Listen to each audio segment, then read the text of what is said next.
അന്ന് ചാരായം ഷാപ്പിൽ പോയി ചാരായം കുടിച്ചിട്ടുള്ള ഏറ്റവും പ്രായം കുറഞ്ഞ വ്യക്തിക്ക് ഇന്ന് ഏകദേശം ഒരു 48 വയസ്സായിട്ടുണ്ടാവണം. ആ നിരോധിക്കപ്പെട്ടതിൻ്റെ 30ാം വാർഷിക ദിനത്തിൽ തന്നെ ഇതിനെ തിരിച്ചു കൊണ്ടുവരാൻ കഴിയുന്നു എന്നുള്ളതിലും ചെറിയൊരു സന്തോഷം.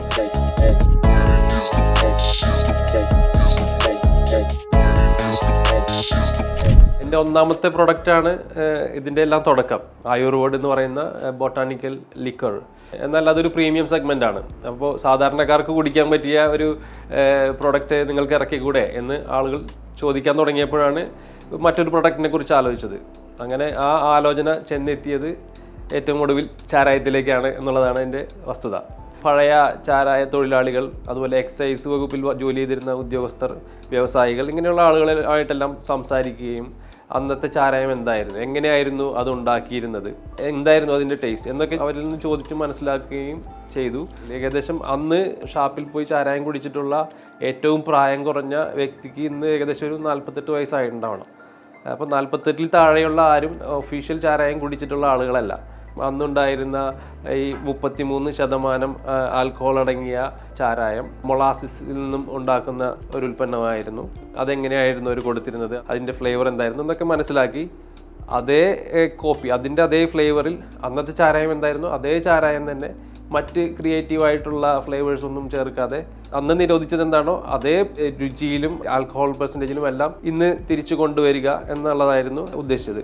അപ്പോൾ അതിൻ്റെ ടേസ്റ്റ് പ്രൊഫൈൽ ഒന്ന് തീരുമാനമായിരുന്നു. പിന്നെ അതിനുശേഷമാണ് ഏത് പേര് വേണം എന്നുള്ളത് ഇങ്ങനെ ആലോചിച്ചു.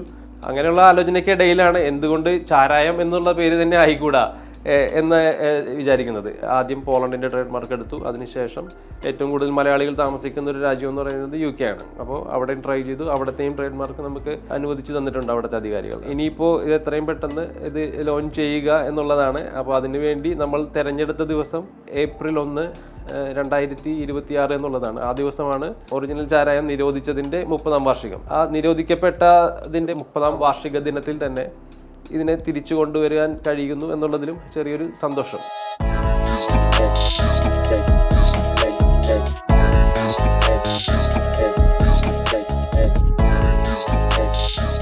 പഴയ ആ ചാരായം എങ്ങനെയായിരുന്നോ എല്ലാം അതുപോലെ തന്നെ നിലനിർത്തുക എന്നുള്ളതാണ് ഞങ്ങളുടെ ആഗ്രഹം.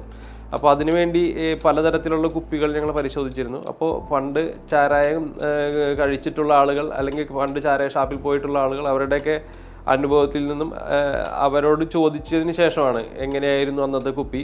നമ്മൾ പല റെഫറൻസുകൾ കാണിക്കുകയും അതിൽ ഏതാണ് കൂടുതൽ സിമിലർ ആയിട്ടുള്ള പ്രൊഡക്റ്റ് അല്ലെങ്കിൽ ബോട്ടിൽ എന്ന് അവരോട് ചോദിച്ച് മനസ്സിലാക്കിയതിന് ശേഷമാണ് ഈ കുപ്പി തിരഞ്ഞെടുത്തിട്ടുള്ളത്. ഇതിപ്പോൾ ഏറ്റവും ചെറിയ വേർഷൻ 90 ml കുപ്പിയാണ്. ഇത് കൂടാതെ ഹാഫ് ബോട്ടിലിൻ്റെ കുപ്പിയും അതുപോലെയുള്ള ഇതിൻ്റെ വലിയ കുപ്പികളും നമ്മൾക്കുണ്ടാവും.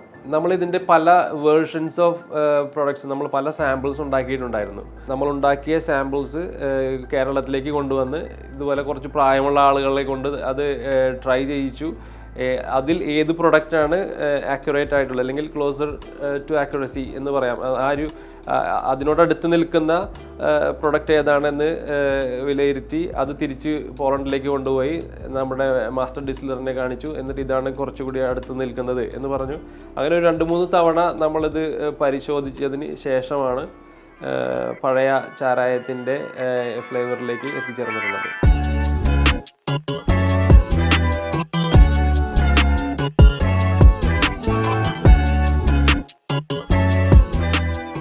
ഒന്നാമത്തെ പ്രൊഡക്റ്റ് ആയിട്ടുള്ള ആയുർവേദ്, യൂറോപ്പിലുള്ള ഒരു പ്രൊഡക്റ്റ്. അതിൻ്റെ പേര് ഞാൻ പറയാൻ ആഗ്രഹിക്കുന്നില്ല. അവരുടെ ബോട്ടിലൊക്കെ എഴുതിയിട്ടുണ്ട് 54 തരം ബോട്ടാണിക്കൽസ് ചേർത്തിട്ടുള്ള പ്രൊഡക്റ്റ് ആണെന്നൊക്കെ. അപ്പോൾ ഞാൻ ഇത് കേൾക്കുന്ന ഒരുവിധം എല്ലാവർക്കും ഇത് മനസ്സിലാവും ഏത് പ്രൊഡക്റ്റാണെന്നുള്ളത്. അപ്പോൾ അങ്ങനെ ഒരു പ്രൊഡക്റ്റ് ഞാൻ കണ്ടു. ഇത് ആയുർവേദമായിട്ട് യാതൊരു ബന്ധവുമില്ല, ജർമ്മൻ മെയ്ഡ് ആയിട്ടുള്ള ജർമ്മൻകാരുടെ ഒരു പ്രൊഡക്റ്റാണ്. ഇതിൽ ഹെർബ് ഉണ്ടെന്ന് മാത്രമേ ഉള്ളൂ.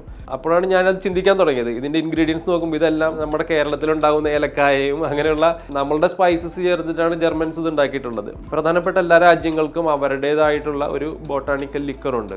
പക്ഷേ ഇന്ത്യയിൽ നിന്നും ഇന്ത്യയുടെ പേരിൽ അറിയപ്പെടുന്ന ഒരു ലിക്കറും ഇല്ല.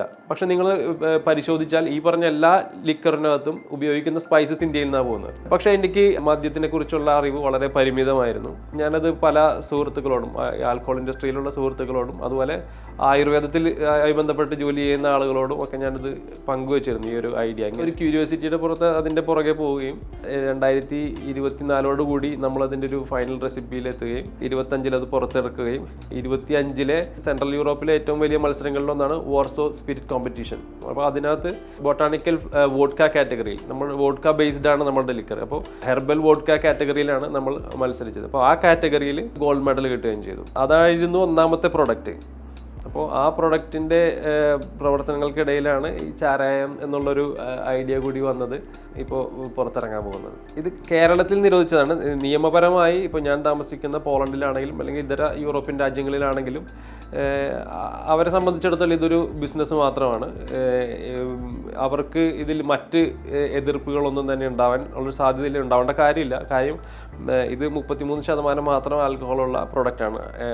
അവിടെ ഇതിനേക്കാൾ അപ്പുറമുള്ള 95% ആൽക്കഹോളുള്ള ആൽക്കഹോളിക് ബെവറേജസ് വരെ അവിടെ സൂപ്പർ മാർക്കറ്റുകളിൽ വിൽക്കാൻ വെച്ചിട്ടുണ്ട്. എനിക്ക് തോന്നുന്നത് കൂടുതൽ വെൽക്കമിങ് ആയിരിക്കും എന്നുള്ളതാണ്. യൂറോപ്പിലെ ജനങ്ങളെ സംബന്ധിച്ചിടത്തോളം, കസ്റ്റമറിനെ സംബന്ധിച്ചിടത്തോളം അവർക്ക് വ്യത്യസ്തമായിട്ടുള്ള ഒരു ഉൽപ്പന്നം അവരുടെ ഷെൽഫിലേക്ക് വരുന്നു, ഒരു പ്രൊഡക്റ്റ് കൂടി അവർക്ക് ട്രൈ ചെയ്യാനുള്ള അവസരം കിട്ടുന്നു എന്നുള്ള രീതിയിൽ അവരതിനെ സ്വാഗതം ചെയ്യും എന്നാണ് ഞാൻ വിചാരിക്കുന്നത്.